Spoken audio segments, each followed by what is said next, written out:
Okay, my first lesson on my YouTube channel is going to be chipping. Now, for years I'm out on tour and I'm seeing so many people have the same problem when it comes to chipping, and it's 99% of people who struggle with their chipping do this one thing wrong. Most of them are trying to find a solution by changing their ball position. They're using more knees, they're using more hands, they're breaking the wrist, they're not breaking the wrist. But if this one thing is out, it's always going to require some horrible compensations to correct it. The winner of the gold medal and the champion golfer of the year is Padraig Harrington.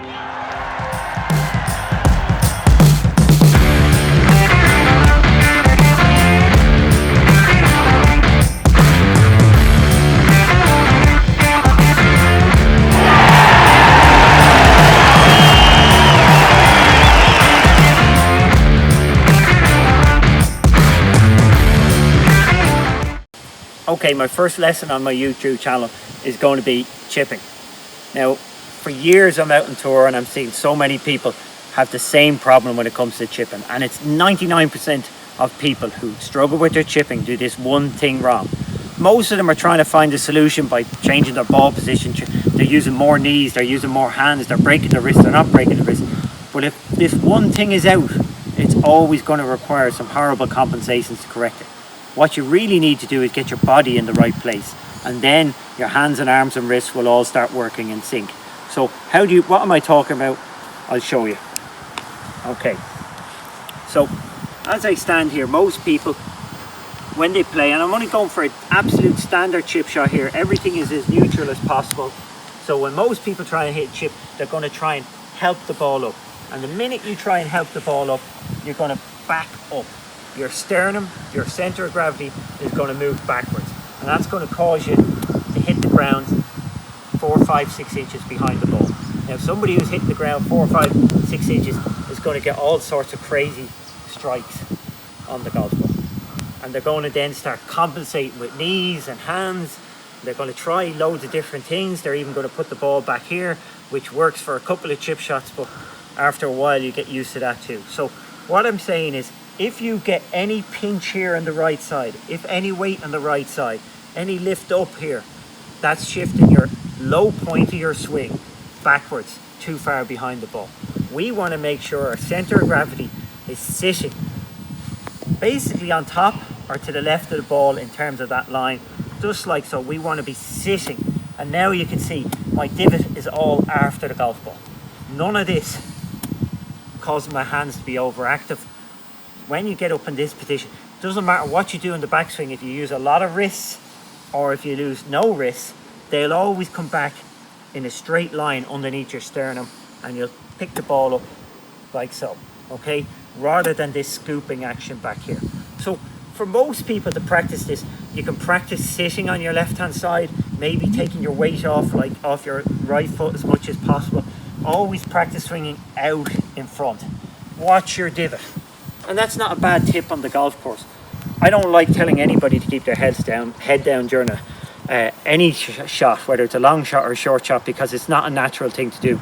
But when it comes to a chip shot, you can watch your divot, and that keeps your head down long enough without making you anxious and without making you keep it down too long. So watch for your divot. Say lean forward, and you're going to get that divot always out. Now I can exaggerate that. Watch my golf bag there. I can exaggerate that. I can be that far out, and that would be a cut-up shot. Off a tight lie, I would have out there. And do exaggerate like that, okay? But in main, if you're just hitting a normal standard chip shot, push the ball forward, push your weight forward, and make sure you don't transfer your weight backwards as you hit it. We like to set ourselves, this is one of the few shots we actually set ourselves into the impact position. We set up here because we don't have time to transfer our weight in a chip shot. It's a pretty quick thing. So sit in the left-hand side. And remember, with a chip shot, a normal standard chip shot, you're not trying to get the ball up in the air. If anything, in your head, you're thinking, I've got to hit this ball low. You maybe visualize something out in front of you and try and hit it underneath that. The more you try and help a standard chip shot up, the more you're going to back up and hit here. Now there's a very simple drill for this. So you get an alignment rod, you know, I wouldn't recommend using a golf club for this unless it's a really old club, because you could break the shaft. So don't stick your brand new graphite club down there, because it will break the shaft. But you put that sort of middle of your stance inside your left heel, whatever you feel like. Keep the ball forward. Remember, when it comes to practicing chipping, always practice with the ball further forward than even you'd use on the golf course. Because if you can play a chip shot with the ball forward, it will encourage the correct technique. And if you can play from there, you'll have no problem playing from the middle of your stance, and you'll have no problem playing from the back of your stance. But if you only practice your chip shots, I've got a 56-degree wedge like this. So I'm practicing with like a 7-iron loft here, well, maybe an 8-iron loft or so. Well, once I get good at that, I'll never be able to play the other shots. So practice this one 9 times out of 10. And by all means, use the different chip shots on the golf course where you're in the middle of your stance, or even back here if it's a bad lie. But in general, practice with the ball forward. Put a stick 6 inches behind it. So that means if that stick is behind it, I have to stay forward in order to get a nice strike on that. Okay? The minute if I try and back up here, I'm going to hit the stick and miss hit it. Now, I can guarantee you, everybody out there who is struggling with their chipping will not be able to do that last exercise. Put a stick down 6 inches. Let's say even less. Let's say 4 inches for me. Okay, you might need to start with 6. Okay, put it down and force yourself. As you can see, the ball stays forward. Hands are on top. Everything is in a straight line. If I was hitting a cut-up shot, my hands would be back. But with a straight, neutral, square face, everything square, stay forward, and I get that lovely strike and plenty of spin. Okay, so once you've got that position with your body that you're staying forward, you're always staying forward. Okay, in your head, you're trying to keep the ball under something. You're never trying to help it up at this stage. Okay, we're just playing the natural, neutral shot. Then, once your body's in position, you can use as much hands as you want, or no hands. As I said, the club will always come back in a straight line underneath your sternum. It would be the same in a driver. It comes back underneath. So if you're backing up in the driver, your low point is going to be behind the ball, and you're going to hit up on it. We don't want that with a chip shot, because it leads to miss hits. You've got to stay left, okay, like so. Now, once you get comfortable with this, I use a reasonable amount of wrists in my swing. The more wrists, generally, the more spin you get, because you can fire it. On a normal standard shot, I have a little bit of wrist and a little bit of arms. It's just a small golf swing. That's really all it is with chip shot. It's just a little golf swing in this area. So again, a little bit of wrist, a little bit of arms. Yes, you can go a little bit stiff wristed if you like that. For me, I just go with whatever natural for you. Sit in the left hand side in nice position, and you're going to get a tiny bit of click there. Now, what was interesting there about that click, and you know, you hear this bounce. You hear this famous thing called bounce. And I've got to say, it's the most overused word when it comes to chipping. Okay, so what is bounce? So I've got a 56-degree wedge. That's the leading edge. Anything underneath the leading edge is called a bounce. So if this actually says it's got 14 degrees of bounce, so a huge bounce on this generally. So basically from that point to the lowest point is 14 degrees. So this wouldn't be great off rock hard fairways, but that's what the bounce is. The bounce saves you when you make a bad swing. Okay, that's what it does. Do not try and use the bounce. Try not to use the bounce, and then when you make, like I did in my last one and got a little bit wrong, the bounce saved me and I ended up with the same shot. You're not meant to bounce the club into the ball. You're never meant to hit the ground before the ball. You're meant to hit the ball first. Then, on a good shot, the bounce will go into the ground after you've made your strike, so it makes no difference. But sometimes I'll get it wrong, like I just did there, and I hit the ground just before the ball, and the bounce saved me. It bounced up into the club. I got this pretty much the same shot as if I hit a good strike. But the key here is, I don't practice to use the bounce. I practice never to use the bounce. Hit the ball clean, turf second. Okay? Now, once we've got that standard shot, okay, next we're going to start picking out, well, that was a 56-degree wedge. So for me, where do you land the golf ball on a green? Okay, this is the next thing. So we've got a nice standard chip shot going. So I always like to land the ball on the green. The reason being is if you land it off the green, you can get a funny bounce. Sometimes you will going to have to land it off the greens. And even one like this, I would probably put this in competition. Pretty straightforward. So if you can put, if you can use your putter, use your putter. And it's never a bad thing to do. But if you have to chip, okay, try and land it on, and try and maybe land it a yard or probably 2 yards on is safe bet that you won't pitch in the fringe and get a bad bounce. So again, I lean forward standard.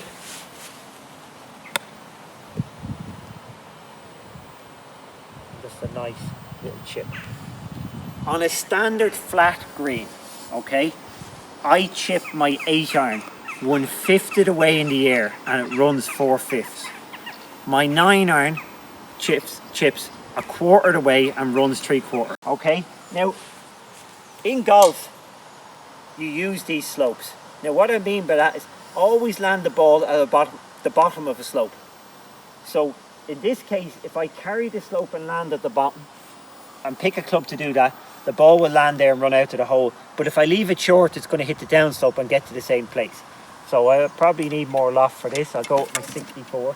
So for that pin, I'm just going to straight forward. I think you're going to have to stand up here, Paddy, because you want to see it coming down on the green. I can't see the ball.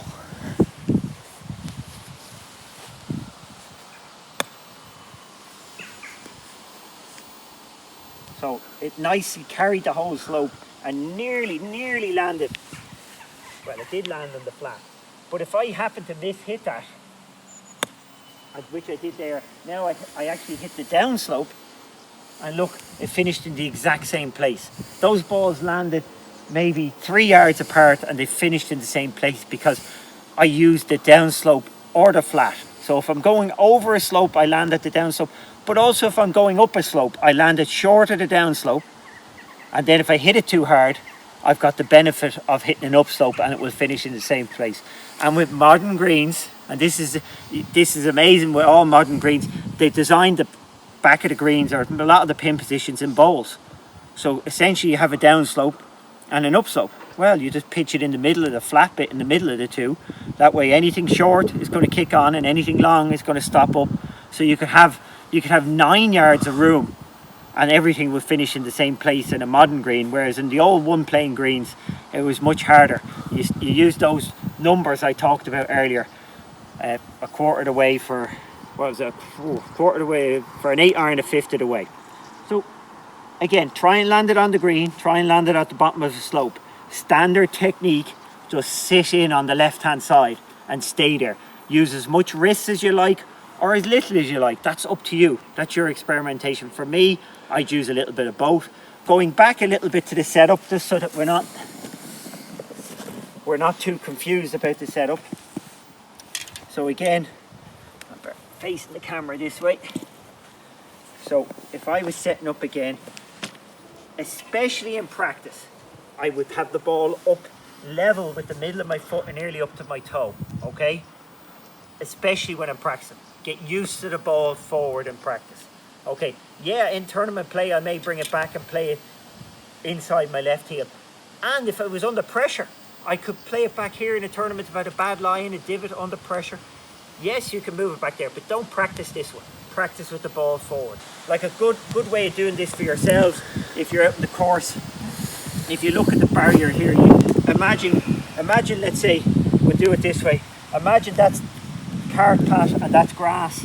Well, you just spend all day taking your practice swings way out, and you'll know if you hit it back here and you hit the carpet, you'll know. And it's the same in your house. If you've got a carpet and a floorboard, like a hardwood floor, we'll practice hitting the carpet. So if that was hardwood and this was carpet, just practice brushing off the carpet. Okay, like so. And you can see my technique there. Remember, I'm always, in my head, I'm trying to hit it low, but my hands are working. So Luke Donald gave a great tip there on his Instagram. He said it's like a windscreen wiper. So get used to the feeling of the windscreen wiper just opening and closing, all wrists, just like so. You can see how shallow the club is going through there. The steepness comes from my upper body leaning into it. So my arms go steep, but the club goes shallow because I can fire it. But you will get that naturally by sitting forward, as I said, and the ball position will dictate it. If you push the ball forward, you will slide underneath it. Now I have a great little tip for that. So for people who want to hit a lob shot, okay, this is a great little experiment you can go and try at home. So if you're going to hit a lob shot, the whole idea is you're trying to slide the club under the ball. So I won't say, you know, our neutral shot is just getting a nice hit down on the golf ball, divot afterwards. With a lob shot, you're actually sliding underneath. So the divot, your posture is going to be a little bit more neutral. So you're not going to lean as much, unless it was a tight lie, which you would lean very much on the left-hand side.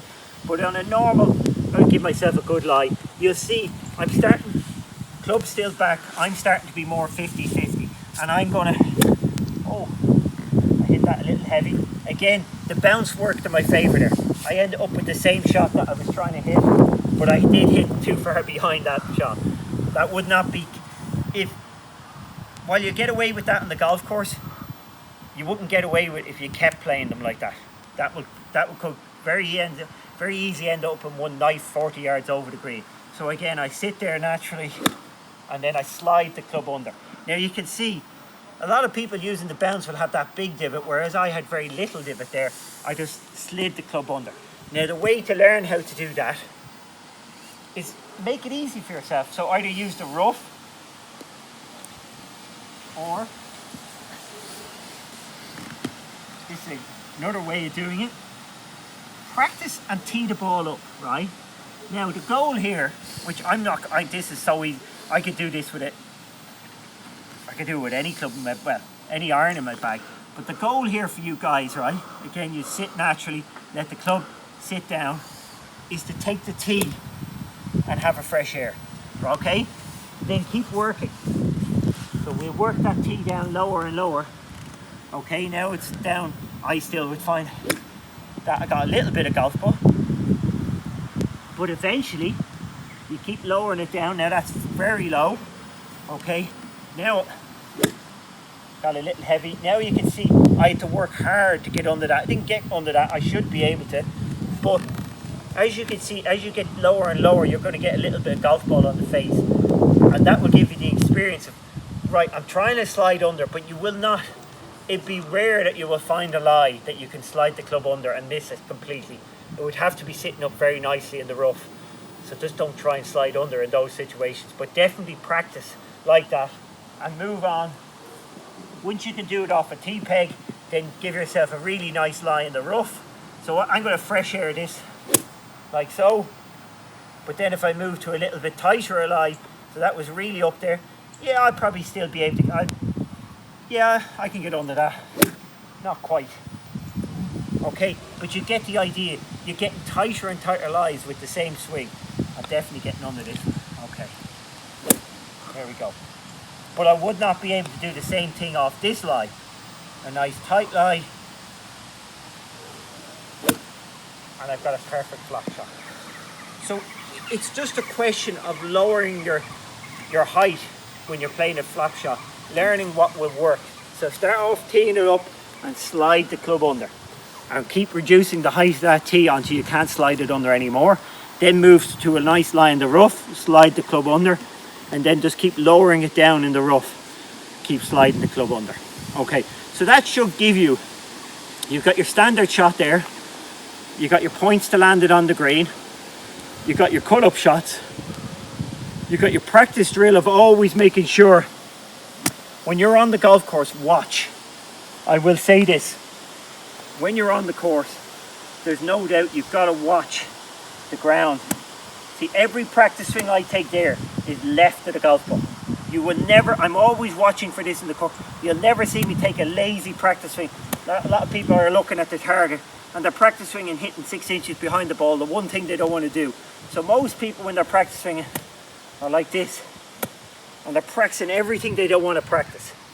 Whereas I always practice with my head in the shot, always up left, like so.